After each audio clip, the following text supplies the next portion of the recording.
We'll have to forgive the mess behind me today. Indeed, we'll have to forgive the mess of my hair, because I have only just woken up. And it being Sunday, it means that my brother could be home at any point within the next 10 to 20 minutes. And I really need to get this video done. Hi everyone, my name is Charlie, and today I'm going to be talking about nothing in particular. So, being kind went out of the window pretty quickly for me yesterday. On Friday, every single day this week actually, I have talked about being kind more than anything. I talked about killing people with kindness in my video about how long I'd worked at the charity shop. So you can imagine the surprise when yesterday I found myself unable to be kind to somebody and had to vacate the shop. I was taking over from a volunteer who went home. We changed shifts at 1 o'clock. One person does 3.5 hours, then somebody else does 3.5 hours. A volunteer moved to Huddersfield at the start of the year, which means that we still don't have someone to do the till on a Saturday afternoon, so me and another volunteer take it in turns. I'd only just gone on the till. My volunteer had gone home, I'd seen how much money we'd made for the afternoon, and I was just ready to go really. So you think, first customer, everything will go fine. I have been asking people to sanitise their hands as they come in since June.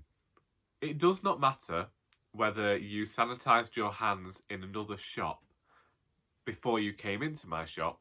You still need to sanitise your hands. I still need to see that that's happened. And we've got a sign outside the door. I know it can be a bit rough on the hands. We've all had to do it. And I ask it perfectly kindly, because it's very difficult for me to say something, snobbish and mean. I say, would you please use the hand sanitizer? She goes, well, I've just done it across the road. So that's fine, but I do need to see that you've done it here. And so to really over-emphasise that she'd put hand sanitizer on, she came over to my counter and started this business, really rubbing it all over the place. Our hand sanitizer does dispense too much hand sanitizer, which is why we have a sign on it saying only use a small amount, because a little goes a long way. She chose to ignore that sign to make a point. And then she stands in front of me, muttering really passive-aggressively about how I should believe what my customers are telling me, because everybody knows how to be responsible nowadays and everybody has been doing this for long enough. And she keeps going on about COVID and all this, and then she asks me for a cloth to wipe her hands. I say, you don't use a cloth with hand sanitizer, you have to let it dry. Well, I need something to dry my hands, there's too much here. And she says, you asked me to put it on. And she was getting more and more mean. And for whatever reason, I had just reached that point too quickly. I never reached the point of being unable to find something to say to calm the situation and just go, excuse me, I do not need this attitude. All I'm trying to do is keep all my customers safe. So what I'm going to do is I'm going to go into the back, I'm going to send someone with your paper towels, and I'm going to send a manager, because I'm not dealing with you. And I walked away, and I took my cup of tea. And then I have to be very grateful to Emily of Noval Novels, who who accepted all of my rants through Instagram for about 15 to 20 minutes and helped to calm me down. Because it was one of those things where, had I stayed, then I would have said something that a shop assistant shouldn't say to a customer. So I removed myself from the situation, which was definitely the best thing to do at the time. Unfortunately, then, all I think of is that woman's going to have a bad impression of the shop. Strangely enough, at the same time, we had a customer who regularly comes in with his dog, and they've recently found out some bad news regarding the dog, which is a shame because the dog is really one of my favourite customers. And I'd saved some books for, she might be his wife, I'm not sure. And so she'd really wanted to thank me for saving these books, but I couldn't return to the shop whilst that woman was there. I could not be there. But obviously they'd seen all this happen. So they're trying to find a way to make me feel better, because most people around me, my manager and the volunteer did say, it must have been really bad to get you like that, because even in my moments of frustration with customers, I tend to go into the back room once everything's sorted and complain to somebody else who isn't a customer, so the customers never have to see that. There are very few times that I have reached that point. It's only ever been when people have been extremely offensive. So there was one racist customer once who I wasn't having any of that. There was a customer who came in and she kept finding damaged garments, and we realised that she was bringing her own scissors in and cutting them so she could get them cheaper. Those are the only times previously I can think of in 7 years. But to me, she will either go and she'll complain to head office or she'll forget about it entirely. But me being the person I am, I will not let it go, and it will stick in my head, and it'll be something that I think about at 1 o'clock in the morning when I'm struggling to sleep. Otherwise, it's been a really great week at the shop. I am completely impressed by my colleague who I usually work with on a Monday, because she did a fantastic job of doing the Christmas display that I shared in my vlog, and of getting the shop tidy and ready for opening on Wednesday. As we know, I've been helping out my dad a lot more, so I was unable to go down and help. And indeed, I was furloughed until this Friday. I think that the shop is a credit to her work, and we've had some really incredible, successful days in terms of the money we've made and the donations we've had. So I am particularly thrilled by that. I can't say whether people have been getting into the festive mood, because yesterday we dealt with so many dramas in the afternoon. I did not have a time to rest. We opened at 10, and from 10 o'clock till 12 o'clock, I was constantly walking back and forth to the middle room and into the shop, because there was always someone wanting something out of the window or needing me to reach something, or a customer having to have me deal with a query. And maybe that's why I felt a bit overwhelmed by the time this customer came in and I was unable to deal with their being mean. In the afternoon, we had regular customers who it turned out during the last month had incredibly bad news, and these were separate customers. And it emphasised what I said in my video about charity shops we're not just there doing retail, we're there like a local shop as well. We are a place where people know everybody there. I'm already working in a small town where everybody seems to know everybody's name. Everybody recognises someone from somewhere. It was certainly strange. It's also a bit emotionally draining. Obviously, you don't show that to people. You wait until you get home and you just expound about it to your family and on the internet for everybody to see. And I'm usually the person at work who gets somebody else to deal with the emotional stuff. I famously am unable to cope with the customers who start crying, because I don't have the right reaction or the right mentality to be able to figure stuff out, because my usual way of getting through anything would be to try and find something funny there. Sometimes in the past, like, it can work. Being funny can work. You can find the light-hearted moments in a sort of situation that can help, but for the most part, I need someone there who's got more experience in how to properly help console somebody. And so yesterday, that was up to my manager, whilst I stood there drinking tea, thinking about the fact that bloody hell, this year has been a rough one. And my customer didn't understand me. There was a customer very late in the day who said that they're hoping 2021 will be better. And I said, don't be waiting for 2021, because you just have to focus on making each day better than the last. I keep trying to tell this to people and they're not getting this whole thing of living in the present.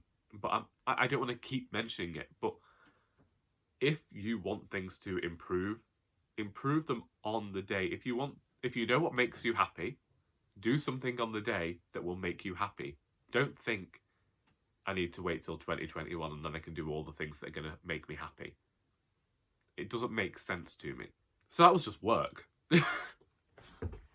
That was just everything that has really happened at work. We still haven't had our bins emptied, so we're finding it very difficult to sort any of our bric-a-brac because anything that's chipped or broken or we're unable to sell needs to go into the bin.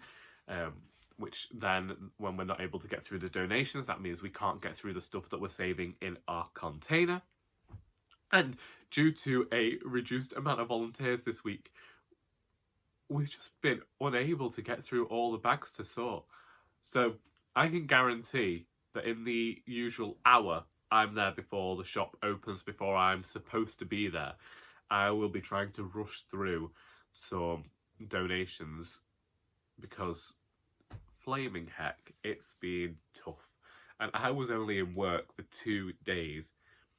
And if I'm thinking that the return to work was tough, can you imagine what it's going to be like in a few weeks' time when we're heading into Christmas? Because notoriously, people get sillier at Christmas, and this whole pent-up anger that they've been feeling all year, they like to take out on the small town charity shops. Otherwise, I can't say as I've been up to much this week that I haven't shown you already in my vlogs. Soup making, which I've got to do more of today. Reading, that I told you about.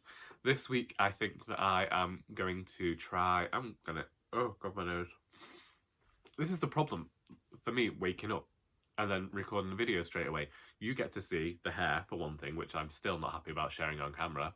But also, before I've consumed about 3 cups of tea, I'm just a ball of sneezes. Yeah, I'm just going to talk about the books I want to read this week. This week, I really do actually need to make a start on Autumn by Ellie Smith because the discussion started last night and I can't contribute to it because I've not read the pages. I'll be starting Utopia Avenue this week as well and making some headway in The Christmas Chronicles by Nigel Slater. This week will be a week of bitty reading, but I'm hoping that this will also be the week in which I have a day just to sit down and spend a few hours reading one book until completion, which should hopefully happen. But I've been looking at the rota at work and there is the possibility of overtime, which there's no problem, but you know, I'd like to be able to see the pups at some point. I've been thinking about my writing. I have been thinking about the fact that I'd really hope to finish another 2 chapters of Our Doris by the end of this month, and I no longer think that's possible. In terms of like the Doris books, I do remind myself that even though the book's not finished, it's probably the same amount of work has gone into it as would happen on a normal year, but the book's just longer. So whereas I'd probably be 3/4 of the way through now in a regular Doris book, this is the final book, so it's wrapping up a lot of stuff and it's already about the size of Doris 1 and it's getting set to surpass Doris 2. We passed Doris 3 ages ago. And it's longer than An Heir to Murder and Lord. I'm hoping it's still funny. And I'm hoping that it's still got that sense of community in there and it doesn't just read like loads and loads of dialogue and that the story makes sense. But that's something I have to think about later as well. I just need to keep writing, but at the same time I edit as I go along. And I'm just not finding the time to write. I know that in the past I have tended not to write throughout December and done stuff on Boxing Day. I remember once I read I must have been maybe 12 or 13 years old, if not a bit older. I'd never written a book with magic in before, which is why this book always sticks in my head. And I really wanted to write this magical tale, so I did. And I started it on Boxing Day one year. I used to write a novel every 6 months then, but I was very much a pantser then, so I had no idea where the story was going to go, so I'd have really strong first chapters. I wrote this story about Nikolai Reader, but it began with a character called Orion, who went into an underground cellar, and everything in this cellar started to move before eventually Orion got into a fight with his daughter and transformed from an old man into a young man. Sorry, that was proper woolgathering then. I disappeared into my head to tell you the story about Nikolai Reader then, but it was just that I don't even know why I was telling the story. Oh yeah, that was it. So that story, I started writing that on the Boxing Day and finished that. I can't remember when I finished it actually, but I know that it was a story that I got lost in. But when I was that age, I used to just see stuff on television and get really inspired to include that in my story as well. So stories would change, and if I liked a character, then that character would get more important than they originally were set out to be. My stories were all over the place as a youngster, and now I'm old. And I'm thinking about avoiding anything to do with writing until the end of the year or until the mood takes me properly, because I do still need to finish some beta reading I'm doing. I don't want to mention time again is my problem. I don't want to mention the fact that my time management is still incredibly poor, because I don't think it's that my time management is poor because I'm still doing what I needed to do. It's just that the time I think something will take, it takes a bit longer. But yeah, I'm tired. I want to go and drink my cup of tea. I want to sneeze a bit more. And oh god, was there anything else I wanted to talk about? It's difficult to talk when I'm doing a vlog during the week because I feel like I've said everything I wanted to say. I went more into depth with what I wanted to talk about in terms of the charity shop, in terms of how people have been behaving and how, yeah, so that's done. And mentioned some reading. I've mentioned some writing. This week I'd like to watch some Christmas films. I really think I'm going to be doing that on my days off. My mum will be off on either Wednesday and Thursday or Tuesday and Wednesday, I'm not sure which, so I might be able to watch something with her if I don't end up going up the field, because we do need to really focus on finding the pups new homes this week. I have a lot of stuff to be getting done, so I'm going to go and do that. I'm aware that this video is all over the place, says nothing, and is just completely nonsensical, but that is the very essence of these videos. I hope that when I next see you, my eyes are more open, my hair is tidier, and that I have been caffeinated enough that I'm not sniffing all the time. And until next time, that is all.